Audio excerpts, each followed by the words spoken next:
So let's talk a little about plagiarism. I pulled a dictionary definition, by the way. I updated these slides this morning.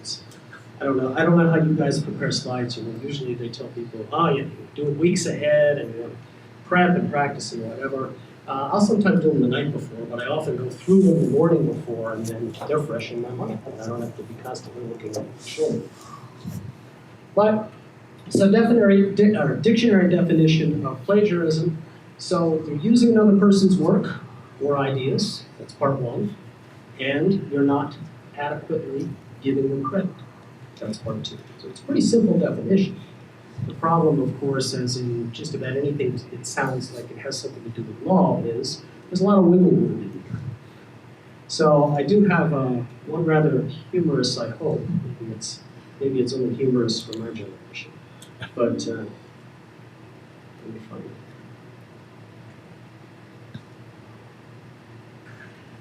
See, there's a nice occasion to run into mathematicians and to wonder, therefore, how they got that way.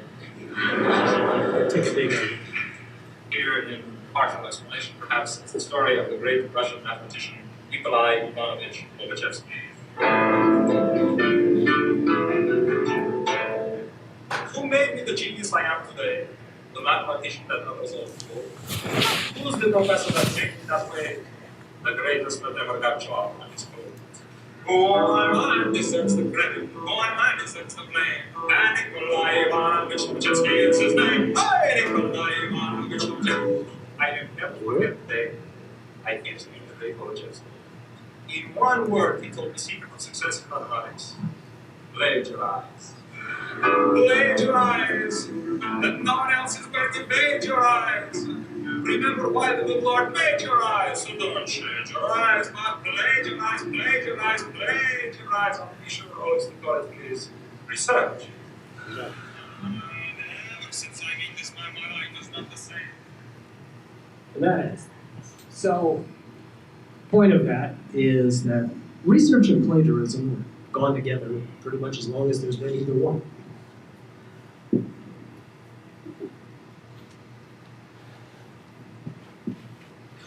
So, some perspectives on this.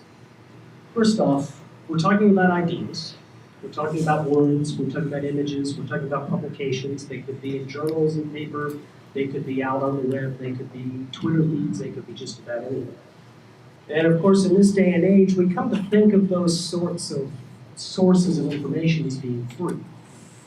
But in fact, research and the words and the ideas that convey it are the product of somebody's labor, and therefore they have some value. And there is an origin to this works. And so part of what plagiarism is about is recognizing the fact that the person who actually created this, or more often I should say the group, it's pretty rare to find research done by one person, that one person is that one person or group is the owner. Is this mic loud enough? Can you hear me? Or do I need to just walk out in the audience? You're fine. Good? I'm fine. Okay. So, who owns it? Typically the person who wrote it, although it's not always that easy. So, for example, if I do research here at the university while I'm being paid, do I own it or does the university own it? The university has policies on that. In most cases I own it, but in some cases the university owns it. There's things like agreements for sharing patents. Second piece of this is give credit where credit is due. And the easiest way to avoid plagiarism, and this is what I tell all my undergraduate students, say if you simply cite, if you simply tell me what you know, you have avoided plagiarism. Now, that does not automatically mean as an undergraduate that you get an A on the term paper, and that does not automatically mean as a master's or a PhD student putting in a thesis that your committee says, rah, rah, rah, that's great, sign here, yes, you get a degree. But it at least means you avoid the issue of plagiarism. The other things it does, it enables readers to find that related work. So, and of course, we get into all sorts of rules and regulations.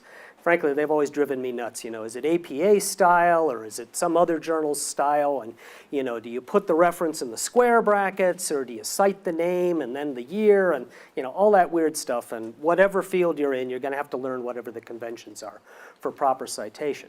But the point of it is all the same. Can the reader of this information find what it is you're citing? Are you giving them enough information to go out and find it? And of course, in the modern world, typically you just give them a hyperlink, and that's good enough. Okay? The other piece of this, and this is where the ethics part kicks in, is being honest about what your own contribution is. And this is something that editors and funding agency, program directors and what have you, are naturally very much concerned with. Okay? They want to know that you're being honest about what is your unique contribution. Now, it's pretty rare that you just invent an idea out of thin air, totally unconnected to every other idea that's ever been published. And you write it up and you make $1 million or become famous or whatever the end result of that point is.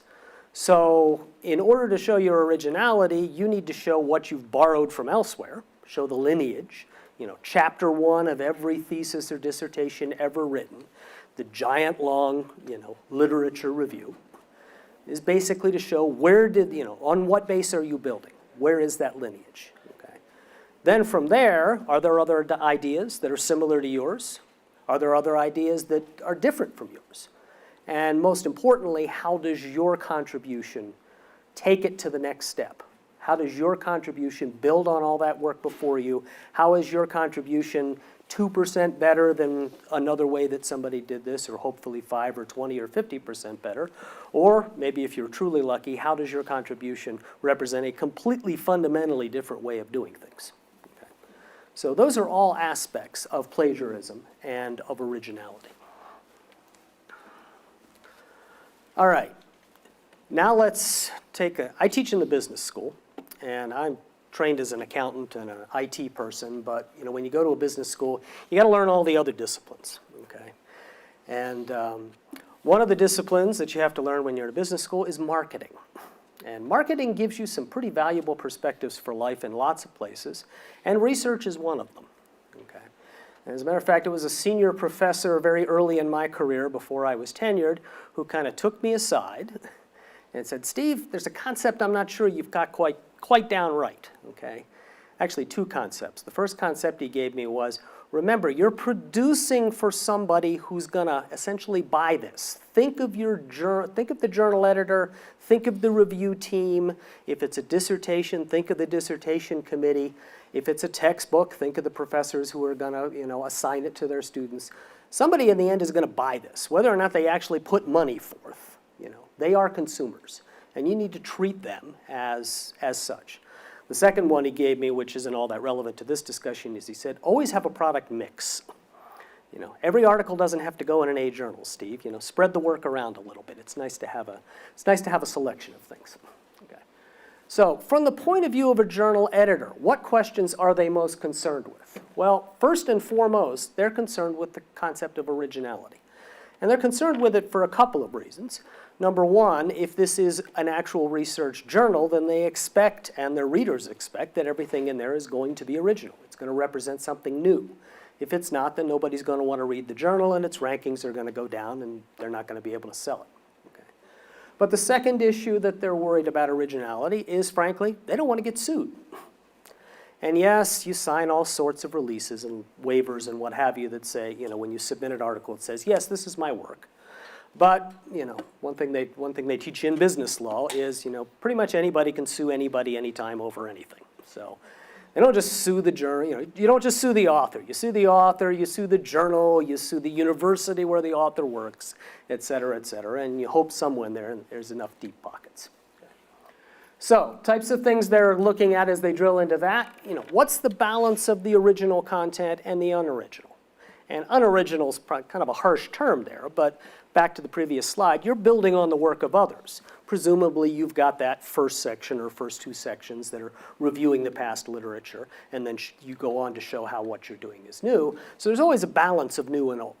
And so they're looking, what's that balance? Is it 90-10? Is it 99-1? Or is it 199? They're looking for a balance. The other things they're looking for, has any of this been published elsewhere? And of course, that's a pretty easy thing to do in the modern age. If you were a research-oriented grad student 50 years ago, there were probably 3 journals in any given field. Every professor read them every month, every grad student read them every month, and everybody knew what was in them. Okay. Nowadays, go onto the internet and type in, journal and just a keyword, computer, and back comes 400 hits. Okay, there's lots of publication venues. So there's lots of possibilities for people to publish the same thing multiple times. And editors, of course, don't like that because they want originality. So they're very much concerned with whether this has been published before, whether it's by you, or whether it's by someone else. So has it been published? Where was it published? Okay. With the respect to the material that isn't original, they're concerned with citation for the same reasons we talked about earlier. Can a reader find what's in here? Okay. Can a reader take that reference, what a bibliographic entry in the back, whatever it is, and find the material and follow up and see if in fact what your one-sentence summary of an entire chapter from somebody else's work is in fact accurate, or whether you misquoted them, or whether you cherry-picked the one thing in that book that supports your research and ignored the 199 other things that detract away from it. So that's the editor's point of view. What about the funding agencies? Well, they have essentially the same point of view as the editors, but they've got a couple others. And in particular, since they're doling out money, they want to make sure that they're doling it out wisely. So in addition to worrying about whether it's been published before, they're also worried about whether it's been funded before. So are you submitting a grant that is essentially the same one you submitted 3 years ago, but you just, updated 3 words and you want some more money from me because you got a new crop of graduate students and you want to be able to pay them? Or are you submitting a grant to me when you've already had similar work funded at another agency? So these are the types of things they're worried about. Okay. So how do they answer those questions? Well, the internet and web-based applications are marvelous things. And what do? They use a web-based app. They essentially used a web-based application that enables them to do that searching in as automated a fashion as possible. So there's lots of different pieces of software out there that can do plagiarism detection. They all have certain features in common, but basically it just all boils down to a giant search engine. Okay. And the question is simply, how efficient is that search engine and against what sources is it looking? So typically, if we're talking about research-oriented plagiarism, we're looking at a database of publications. We're looking in, whether that's sitting behind a paywall or whether that's freely available. Okay. In the case of funding agencies, we're looking at databases of old grant applications and current grant applications. Okay. So those are the kind of search parameters, or the search sources, I should say, that they're looking at. Once the tool finds a match against those, the task from that point forward is to make the research process associated with that as efficient as possible. So typically, it's going to annotate the document somehow. It's going to display it. It's going to color code it. Say, okay, these 5 words came from this source, and this paragraph came from this source, and click here, and you can up and pop and see the source. That's the sort of information that it's going to show. Okay? And in the case of turn it in and authenticate, you optionally get a score, a number. And that number, you got to take with about a half a shaker of salt. Okay? So these are generally called plagiarism detections, but frankly, that's a very poor word for them. Why? Or a very poor phrase to describe them. Why? Well, because really all a search engine is doing is looking for matches. So yes, there is another source somewhere out there in a journal or an internet that has exactly the same 8 words that you have in exactly the same order. That's a match. And it doesn't take a lot of intelligence to go out looking for a match. Okay, we've had computer science researchers working for 50 years figuring out efficient algorithms to do that sort of thing. Now we got tons of computer power we can throw at it, nice fast networks, so instantly, or nearly instantly, you can search billions of documents and find those matches. Okay? But the match by itself does not tell you that plagiarism has occurred. Plagiarism is a judgment call. Just because there's a match doesn't mean it's plagiarism. For starters, you've got that one very basic question, that one very basic thing that gets you out of the plagiarism trap, which is, did you properly cite it? And you might think, well, aren't these tools smart enough to know what has and has not been properly cited? You'd be wrong. Okay. Yes, you can configure one of these tools to say, well, look for things in double quotes, or look for things in single quotes, or look for things that have a little bracket or a little set of parentheses after them. But, knowing what's been cited properly, that's a little more difficult than simply a text match. Text matches are easy. Google, Bing, pick your search engine, they do them every day, okay? So the big distinction I want to make here, both to you as users of plagiarism detection software, or I should more correctly say originality checking software, and to the folks you're marketing to, the journal editors, the funding agencies, your thesis committee or your dissertation committee, it's important to remember that this is a judgment call. That the match by itself is not evidence. Well, it's not definitive evidence. Okay, so talking about the available tools. Well, first off, you can do this yourself, and I used to do this myself with student papers in the basically in the early Google days before anybody thought to package, this sort of thing together in a plagiarism or originality detection. You're sitting there, you're reading through that stack of papers, and it's a junior level class or a sophomore level class, and you get to the middle of that one and you just see that golden paragraph that just doesn't fit, just sounds too polished. So what do? You pop up your search engine, you type in a few choice keywords you hit enter and you see what pops up. And that's when you find out that, gee, that entire paragraph and the 5 around it were all lifted directly from, fill in the blank. Okay.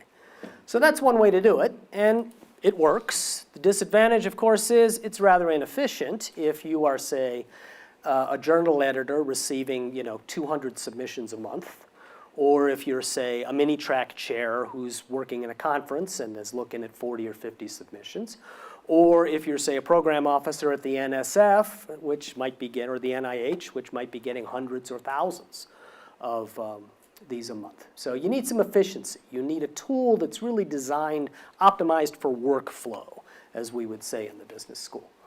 And for better or worse, and well, I shouldn't make a judgment call on it. For better or worse, you're pretty much down to one choice in the marketplace. There is one market leader here. The company is called iParadigms, and they basically have 2 different tools, one called Authenticate, which is for research use, and one called Turnitin, which is primarily for classroom use.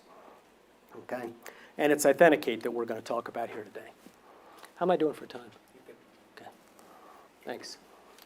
So, with all the tools, of which Turnitin and Authenticate are just examples, you got the good, the bad, and the ugly. So what's the good? Text matching, they got it. They got it down.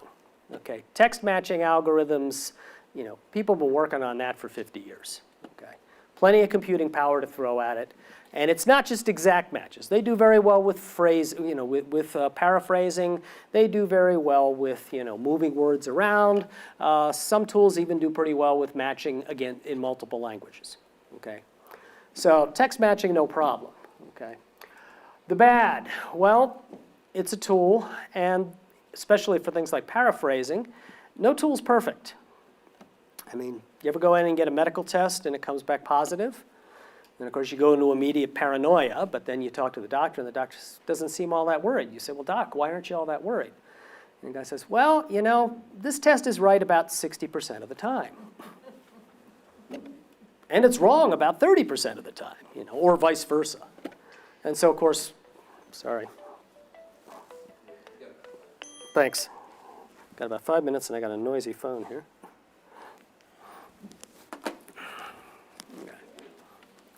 So you've got both type 1 and type 2 error. And there's no way you're going to get around that. You've all had a statistics class. As one goes up, the other goes down. You tune the algorithm, but you've always got to trade off between the two. Okay. Second issue, images and sounds, they're still working on it. They're getting a lot better, but images and sounds are problems. Okay. So the figures, did you steal that? Well, hard to say. Can they match a JPEG to the original BMP? Did somebody doctor it? Did they brighten it? Did they change contrast? Did they squish it down? Those sorts of things can fool image recognition algorithms. Okay. The big problem I see, and this is more for classroom use than research, although increasingly it applies to research as well, we're still stuck in this quote-unquote paper mode. We publish a paper. We print it out, it's got 18 pages, we stick a staple in the upper left-hand corner, that's a paper. But in the modern world, lots of things aren't papers. They're collections, they're bodies of work, they're blogs, they're websites, they're integrated groups of papers. They're papers plus an application, plus a data set, plus a visualization, plus a PowerPoint, plus a YouTube video, all those things together. And the tools that exist today are not particularly good at dealing with those things as a collection. Yeah, if you feed them the text pieces one at a time, they'll do fine, but you can't just point them at a URL of a blog and say original or not. Okay, they're not that sophisticated yet. They're getting there. Okay, the ugly part, this goes back to the idea of plagiarism being a judgment call. If you simply set up an algorithm that says, okay, I'm going to look for every originality score above, and you pick a number, 25, 50, 13, whatever it might be, you're going to make a lot of mistakes. Okay? And if the journal or the funding agency you submit your work to does that, they're going to make a lot of mistakes. And maybe you're going to be on the wrong side of one of those mistakes. Okay, so let's talk about Authenticate at UNM. I'm going to skip over some of the details, so I'm not going to walk through a detailed example here. We bought Authenticate 2 years ago. Usage on campus, slow. There's probably 4, 5, 6 dozen papers a month going through here, all over campus. And it's one of these things I can't figure out why. It's free. You want to use this. Why isn't it being used? Well, you built that better mousetrap, but they just didn't beat a path to your door. So maybe I got to go back to those marketing professors and say, hey, gee, can you help me here? We're currently negotiating the renewal. I am pretty sure we will wind up renewing Authenticate. Office of Vice President of Research likes Authenticate and is willing to put some money up for that. Whether or not we'll renew Turnitin, that's a much bigger question at this point. But Authenticate will be around. If you want to get to Authenticate, go to authenticate.unm.edu. Okay? That'll bring up a page, describes what the tool is, and over on the right side of that page is a big bright red button that says something, register here, something like that. Register there, type in a few items of information, and bang, an account will be created for you automatically. You then go to authenticate.com and register with that account, and you're in. No money changes hands, no delay, it's pretty fast, okay? So let's see, I'm going to skip forward here a bit. So here's an example of an originality report. UNM Gen Cyber, we're going to run, for the second time, we're going to run a summer camp for high schoolers. 2 weeks, we're going to bring them in and we're going to teach them how to hack. We're going to make them dangerous. We're going to make them site-wide. We're going to make them sign white hat hacker agreements first.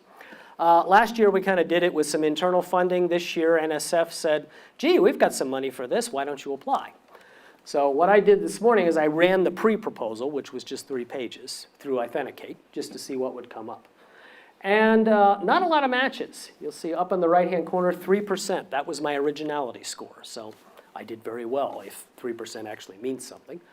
But if I were to page through the document, and you can't really see it here because of the contrast on the screen, but certain passages would be highlighted and they would be keyed to the 1 through 5 there on the right. Don't worry about it. Yeah, don't worry about it. So here, for example, here's a highlighted piece of text. I clicked on it and up popped the source. Okay. Here's the excerpt, and you'll notice it thought that this was a paraphrase of this. The purple highlights it, okay? And that might have been the case, although if you read through it, you see it's not a very exact match, okay? But more importantly, I've got the reference here, and if I want to see the whole thing, I just click here, and in a brand new window, up pops the entire source, okay? So basically, the document has pre-highlighted for me all the matching text, and I can just go through it very quickly and click, click, click, and up pop it, and look at it myself and say, did I forget to cite something? Did I accidentally steal something? Did I purposely steal something and forget about it?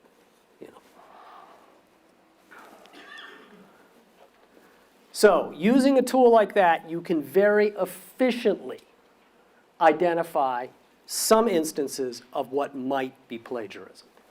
How am I doing for time? Almost out? Okay, not going to go through that one. Let's go right to the summary. Let's just get to the money part here. Okay. Editors and funding agencies are using this tool. How many of them? Pretty much all of them. NSF, NIH, all the big boys as far as funding agencies, and a lot of the smaller ones. And pretty much every journal or conference you would think about sending your information to. Okay, they're all using this tool. Okay, why? Because they all want to answer those questions. We had back several slides. You have access to exactly the same tool. Okay? It's free to you. Okay? Mike Dewar's going to have to write a check come August for it, but that doesn't matter to you. It's free for you. And it's pretty easy to use. As web-based applications go, this is about as simple as it gets. Upload a file, click a button, wait a minute to 20 for the report to come out, click another button, it opens it up, page through it. I mean, it's pretty simple. Okay, very simple. Don't you want to see what those editors and program managers at the NSF or the NIH see before they see it? Questions? Yes, ma'am. So it seems like this tool is a great tool to use, and you mentioned before that not many departments or colleges are actually using it. Well, actually, you're seeing a low percentage. I'm seeing a low percentage of use compared to the number of grad students and faculty on campus. Sure. As far as the breadth of use, it's all over the place. Okay. Okay. So what would be your recommendation on the best time? Because it seems like it's very time-consuming to run a proposal or even a project through the system. And it seems like you would have 10 minutes tops. 10 minutes tops. Tops. Before you submit your proposal to a funding agency, or? Well, I would definitely do it before I submit. But when before? Like what? If you've got a reasonably complete draft, that's when I would do it, okay? And the reason I would do it then is because if you've got problems, you want to know about them relatively early, and do the fix earlier in the process. I mean, if you want, run it through at the last minute. But me, I'd do it basically as soon as I have a complete draft of it. That's how I would do it. Your mileage may vary. Did that answer your question? Yes. Other questions? I sent a page, I just don't know how many pages can you just pull in some other. But I just checked that this morning. I believe the limit is 400 pages and 400 megabytes. So, and of course, if that's a problem for you, break it up into pieces and run each piece through. If it admits, is that likely to affect my drive, that if I don't have sufficient space in my drive? I don't know if it has something to do with. Well, you're uploading the paper to the tool, and then the tool's doing the search in the cloud. So it's not like you're not going to sit there and watch your battery heat up and your power level drain down. You're just going to sit there and wait for that little icon to change that says report's ready. Yeah. Is it a good idea to remove the references before sending, or you can send it? No, send it with the references. There are several ways to configure this, and one of the most basic things you can do is say either ignore the bibliography or check it. Okay. I usually leave the bibliography in for a check and simply realize my similarity score is going to be a little higher because of that, but I frankly want to see if there's bibliographic similarities. Okay. It depends on the nature of the work, but I would say for typical research-oriented work, I would recommend leaving the checking of the bibliography on. You